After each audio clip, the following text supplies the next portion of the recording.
বাংলাদেশে সহজে ছেঁড়া কাপড় পরা মানুষ দেখা যায় না। ছেঁড়া কাপড় পরা মানুষ দেখা যায় বিশ্ববিদ্যালয়ে। ছেলেরা ওই জিন্সের প্যান্ট ছেঁড়া, সেখানে আবার তালি দিয়ে পরে। তা আমি জিজ্ঞেস করলাম, তোরা এটা কেন পড়স? বলে যে এটা ভাই স্টাইল, এই জন্য পড়ি, এটার দাম আর একটু বেশি। কিন্তু ছেঁড়া কাপড় পরা মানুষ সহজে বাংলাদেশে দেখা যায়। আমাদের দেশে আজ থেকে 20-25 বছর আগে, 15 বছর আগে যে বঙ্গবাজারে পুরনো কাপড় বিক্রি হতো, বিদেশ থেকে পুরনো কাপড় আসতো, সেগুলো ধোলাই ইস্ত্রি করে বিক্রি হতো এবং সেগুলো আমরা কিনে পরতাম। চট্টগ্রামে, আমি চট্টগ্রামের মানুষ, চট্টগ্রামে বেড়ে উঠেছি। চট্টগ্রামের জহুর হালকা মার্কেটে বিক্রি হতো, আমরা সেগুলো ধোলাই করে ইস্ত্রি করে পরতাম। আমি নিজে কিনে পড়েছি বহুবার, আমার বন্ধুরাও পড়ত। আজকে বঙ্গবাজারে পুরনো কাপড় বিক্রি হয় না, বঙ্গবাজারে নতুন কাপড় বিক্রি হয়। জহুর হালকা মার্কেট, কুমিল্লার কান্দিরপাড়, নোয়াখালীর চমোহনী কিংবা সিলেটের বিয়ানীবাজার বা যে কোনো জায়গায় এখন আর পুরনো কাপড় বিক্রি হয় না, নতুন কাপড় বিক্রি হয়। বিদেশে যখন যায় তখন দেখা যায় যে কোনো একটা কাপড় থরে সাজানো, সেখানে গেলে দেখা যায় ছোট করে লেখা মেড ইন বাংলাদেশ। আমি 2018 সালের কথা বলছি। 2018 সালে আমার স্ত্রীকে নিয়ে আমি কানাডায় গেছি অটোয়াতে।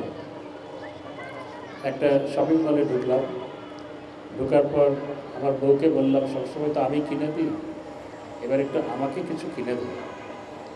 তখন সে বললো কী কিনবা? আমি বললাম যে দেখো, একটা ভালো কম দামে একটা ব্লেজার কিনে দাও।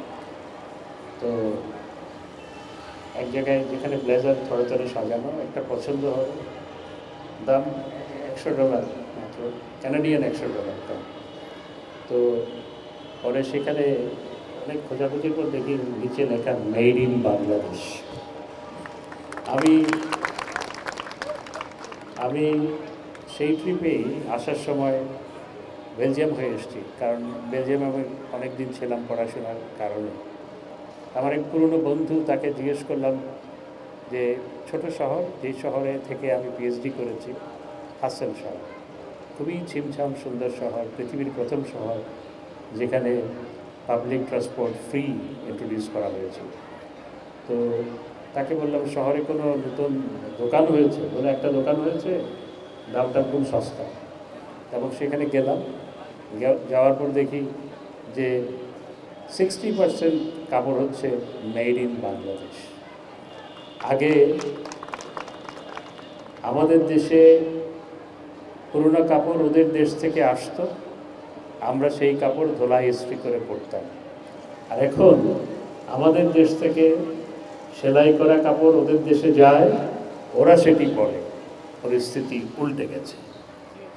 এবং আজকে খালি পায়ে মানুষ দেখা যায় না।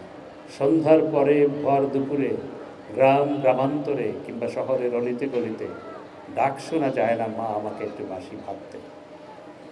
এবং কোনো ভিক্ষুককে যদি 2 টাকা দেন, 2টা গালি দিবেন।